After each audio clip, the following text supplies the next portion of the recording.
As this election cycle progresses, we will spend a good bit of time talking about Hillary Clinton. Of course, you know that a book is coming out written by a former Secret Service officer who protected the Clintons and has some stories to tell. So we will discuss those things as we go forward and discuss her as a candidate, her policies, what makes her tick, her connections to banks, her connections to the Saudis. We'll talk about all of it. And tomorrow night in California, she's going to try and numerically sew up the nomination. The party is putting pressure on Bernie Sanders to quit. He won't do it. So we'll keep following that. But I need to talk to my friends who are like maniacal against Trump. Would you rather have Hillary? And if you're saying yes, beware. Beware.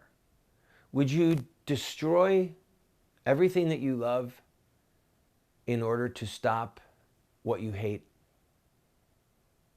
In other words, Hillary Clinton, we know, is going to do everything in her power to continue murdering babies, to continue not just homosexual marriage, but this insanity now about transgender bathrooms. I mean, this is crazy.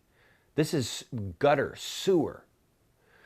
We know that she is going to let the big banks do what they want. She's in their pocket, having gotten massive amounts of money for 30-minute speeches. We know that she's not going to do much to stop the Saudis. They've given her, we don't know how much money. And they're not only oppressing women, but the Saudi people are the largest funders of terrorism in the world. We know that she is not going to even say the words Islamic terrorism, much less fight it. We know she's not going to secure the southern border. We know that she's going to continue to let Muslim refugees come in, a certain percentage of which are terrorists and will commit acts of terror.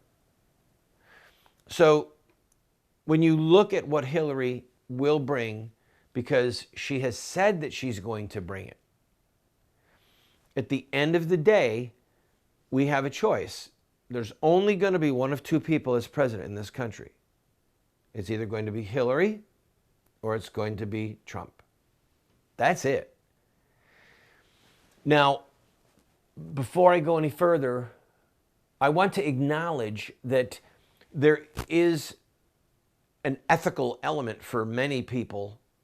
Howard Phillips, the late Howard Phillips, used to say, our vote is the political currency of our virtue.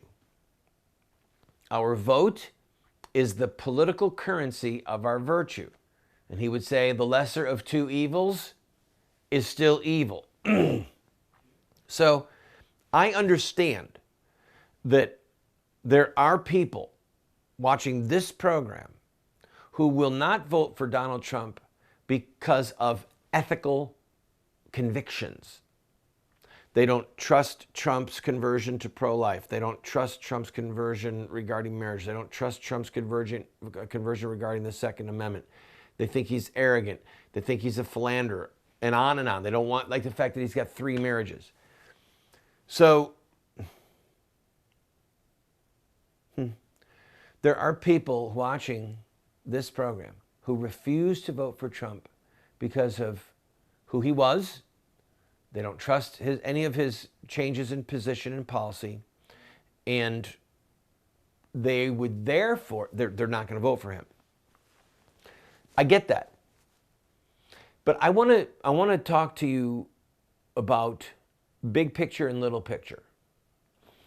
And I mean on a personal level, okay? The biggest picture of all is that we will give an account to God for our lives. We will give an account to God for our actions, our thoughts, words, deeds, and things we failed to do, okay? I understand that's the biggest picture. But when we come back from this break, I want to talk about little picture and big picture on the political scene. My little picture is my vote. The big picture is party politics, the future of the republic, who occupies the White House and what does our country look like because of that occupant. I'll be right back.